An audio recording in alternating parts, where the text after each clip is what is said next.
सभी को देवी के नवरात्र की बहुत बहुत शुभकामनाएं। और जो मैं आज बता रही हूँ, जो माँ का एक रहस्यपूर्ण ऐसा गुप्त मंत्र है वो, कि जिससे आपके सारे संकट, आपकी विपत्तियों का नाश हो जाएगा। उससे पहले मैं बताती हूँ वो कथा कि कैसे माँ ने वो स्वयं प्रसन्न होकर वो गुप्त मंत्र अपने भक्तों के लिए दिया। एक समय की बात है जब ब्रह्मा आदि सभी देवताओं ने माँ देवी की स्तुति की फूलों से और दीप धूप से, तो माँ बहुत प्रसन्न हुई। माँ ने प्रसन्न होकर अपने सारे देवताओं से कहा कि आप बताइए आपको क्या चाहिए, मैं प्रसन्न हूँ, मैं जो आप मांगेंगे वो आपको दूंगी। तो सभी देवताओं ने कहा कि हे देवी, हमें कुछ नहीं चाहिए, आपने जो महिषासुर दैत्य का विनाश किया, उसको मारा, उसके बाद हम सब बिल्कुल स्वतंत्र हो गए हैं, मतलब हमारा राज्य जो है निष्कंटक हो गया है, तो हमें तो अपना पद मिल गया है और अब सब प्रकार से शांति है। तो लेकिन देवी, अगर आप प्रसन्न हैं तो कुछ इस संसार के सारे जीवों के लिए कुछ ऐसा उपाय बताइए जो गोपनीय हो, जो आपने नहीं बताया हो, कि जिसे करने के बाद उन सभी जीवों की, जो भी प्राणी मात्र है, वो उसको करने के बाद उनकी सभी विपत्तियों का नाश हो। तो देवी ने कहा कि मैं आपकी इस प्रार्थना से बहुत प्रसन्न हुई, और जो रहस्य अत्यंत गोपनीय है और वो अत्यंत दुर्लभ है, जो तीनों लोकों में उसका पाठ करने से कुछ भी ऐसा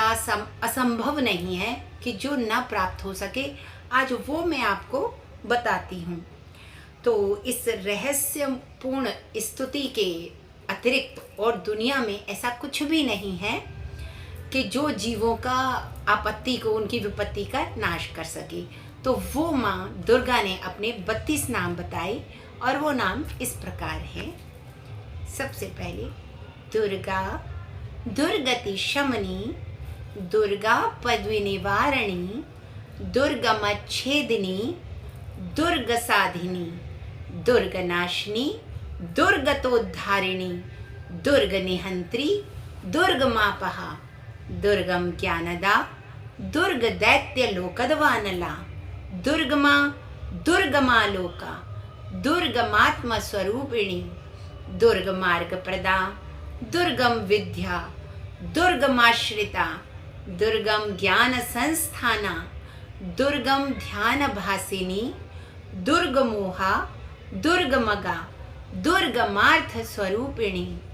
दुर्ग मासुर सहंत्री, दुर्ग मायुध धारिणी, दुर्ग मांगी, दुर्ग मता, दुर्गम्या दुर्गमेश्वरी, दुर्ग भीमा, दुर्ग भामा,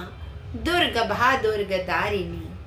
तो ये माँ के 32 नाम है, और इनका जो भी पाठ करता है, और अगर आप प्रतिदिन पूरे वर्ष ना कर सको तो सिर्फ मैया के ये पहले नवरात्र से और अंतिम माँ सिद्धिदात्री के नवमी तक भी अगर आप इनका पाठ प्रतिदिन करते हो, जितना ज़्यादा आप कर सको, अगर प्रतिदिन आपने 108 बार माँ की ये माला कर ली, तो ऐसा इस संसार में कुछ भी असंभव नहीं जो आपको प्राप्त ना हो सके। मगर जो भी कीजिएगा वो पूरे श्रद्धा और विश्वास के साथ कीजिएगा। मैं चूँकि 108 बार नहीं कर पाती हूँ, इसलिए मैंने कहा आपसे, तो मुझे वो नहीं मिल पाया जो शायद मैं चाहती थी, पर एक बार तो मैं भी अवश्य करती हूँ, जिससे माँ की कृपा मेरे ऊपर बनी हुई है, जो मैं आपके सामने इस माँ के इस दिव्य जो मंत्रों के नाम को मैं आपके सामने रख सकी। धन्यवाद।